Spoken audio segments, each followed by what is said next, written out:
होती। मैं अभी अपनी टीम से बोल रहा था, मैंने कहा माशाल्लाह देखें यार डॉक्टर साहब, दुनिया में भी जन्नत में रह रहे हैं, इंशाल्लाह आखिरत में भी जन्नत, दुनिया में भी इतनी खूबसूरत जगह है कि ग्रीनरी और पुत्रा जाया, इतनी प्यारी जगह है आपने जो चूज की है। इंडिया से हिजरत करनी पड़ी, इंडिया याद आता है आपको? इंडिया ऑफ कोर्स, ओवरऑल तो जो अल्लाह ताला ने जो प्लान किया, मकरुम खैर माकरीन, अल्लाह सबसे बेहतरीन प्लानर है। तो इंडिया को छोड़ने का अफसोस तो हुआ पहले, फिर हम यहाँ आए, काफ़ी फ़ायदे हुए, काफ़ी ओवरऑल। लेकिन जो मिस करते हम इंडिया में, वो जो दावत हम बड़े खुले मैदान में आम करते थे, 10-10 लाख लोगों का रश। जी हाँ, मुसलमान गैर मुसलमान के साथ। हाँ। और गैर मुस्लिम तकरीबन 25%, 20 से 25% रहते थे। तो अगर मजमा होता था लाख का, तो उसमें से 25%, 25% होते थे, हाँ 25,000 होते थे गैर मुस्लिम। तो मजमा 5 लाख का होता था, बहुत बड़ी बात होते थे।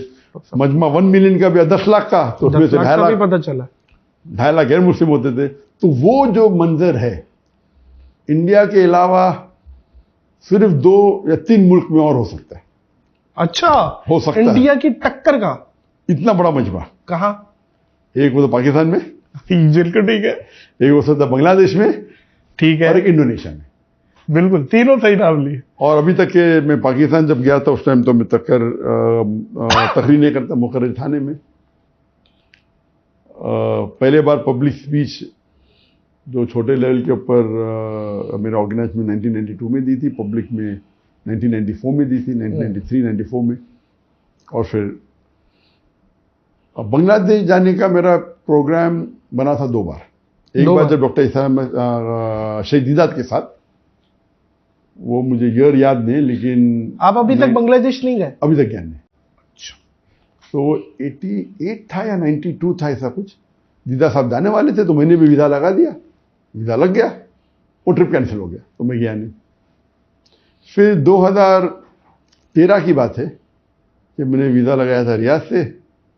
फिर वहाँ से इंटेलिजेंस की खबर आई कि मजमा बहुत बड़ा होने वाला है, अभी हालात सही नहीं है, तो आप पोस्टपोन करें तो बेहतर है। तो 2013 में भी वीज़ा लग गया, कैंसिल हो गया। पाकिस्तान का ऐसा सवाल आपने पूछा, पाकिस्तान आए, वो कहते हुए कब आएंगे? एक बार आ चुका। अब कब आएंगे? नेक्स्ट प्लान मेरी हुई थी जब मैं हिजरत किया, 2016 में हिजरत किया। yes. मेरा मौका तो हो सकता है कि अभी कुछ महीने बाद वापस जाऊं, 1 साल बाद, 2 साल बाद। तो जब 3-4 साल बाद पता लग गया कि अभी जाने के तो चांसेस नहीं है इंडिया, तो मैं डिसाइड किया अभी पाकिस्तान जा सकता हूं मैं। तो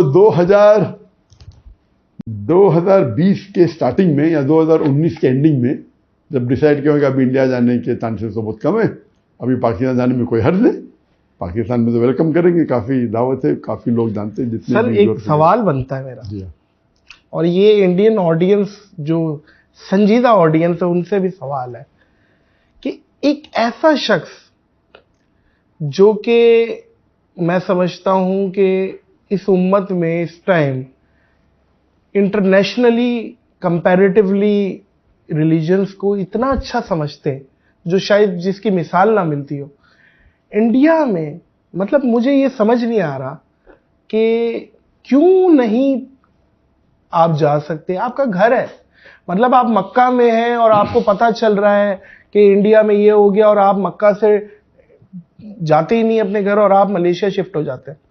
ये थोड़ा सा इस चीज को बताएं, ये क्या था? पाकिस्तान आने की मुमानियत नहीं थी पहले। पाकिस्तान आने के लिए पाकिस्तान वीज़ा मिलना मुश्किल है, लेकिन मेरे लिए बहुत आसान था, सब लोग जानते, मेरे वालिद भी जानते। तो पाकिस्तान वीज़ा मिलने तो मेरे लिए तो एक फ़ोन कॉल था, ठीक है।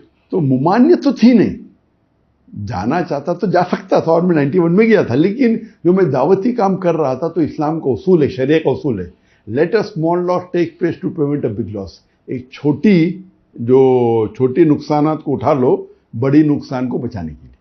अगर मैं पाकिस्तान जाता था तो हो सकता है इदारा बंद हो जाता था, तो कुछ इल्ज़ाम लगाते थे कि ISI के साथ जुड़ा हुआ है। जी। तो वो डर के वजह से मैं नहीं गया। ऐसा, मैं तो पाकिस्तान से मोहब्बत करता हूँ। बाहर जब जाता था, मैक्सिमम दुनिया में अगर कोई भी एम्बेसडर से मिला, वो पाकिस्तानी एम्बेसडर, जो भी मुल्क में जाता हूँ तो ग्रेट चांसेस, चाहे वो सऊदी अरेबिया हो, यूएई हो, बहरीन हो, गल्फ कंट्री हो, फॉरेन किधर भी जाते थे तो पाकिस्तानी एम्बेसडर से तो मुलाकात होती थी, खाना का मिलने आ जाते और पाकिस्तानी लोग से तो मोहब्बत थी।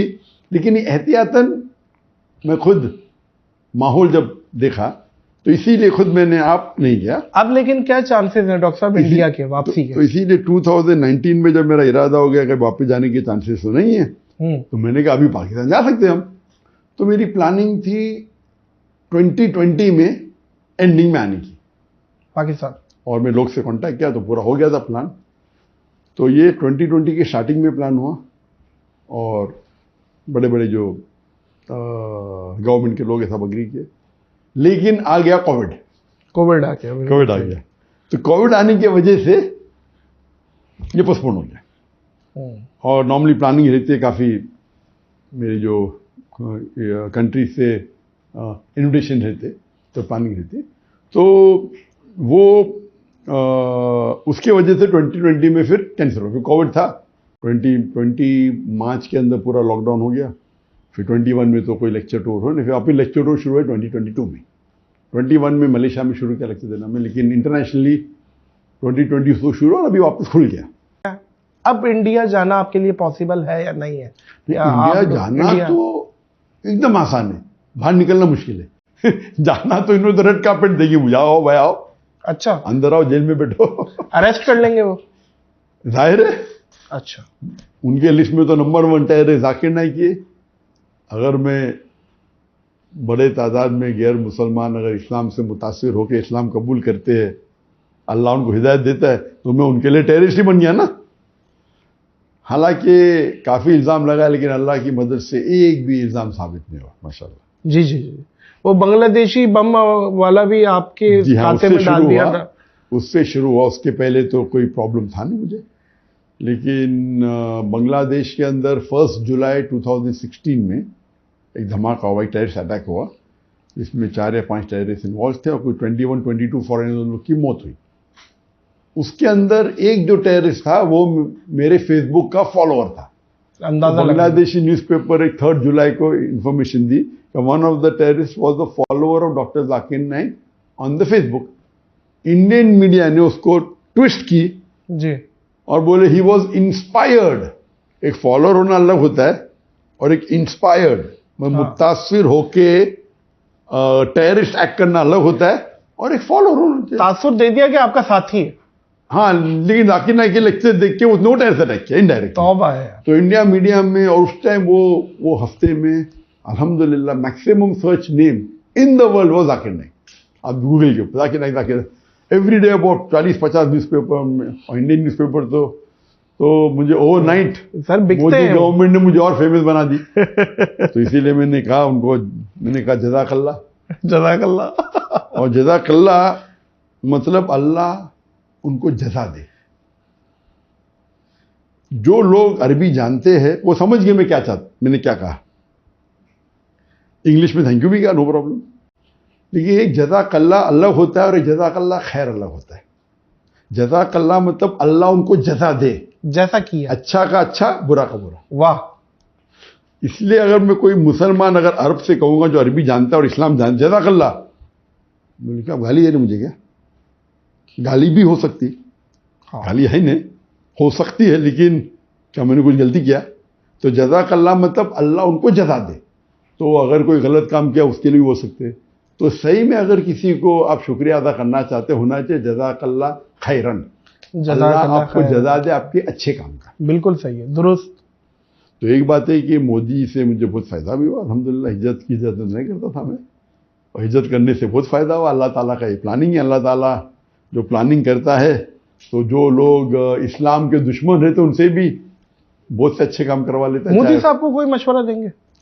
वो तो बहुत मशवरा दे दिया मैंने। क्या कहेंगे मोदी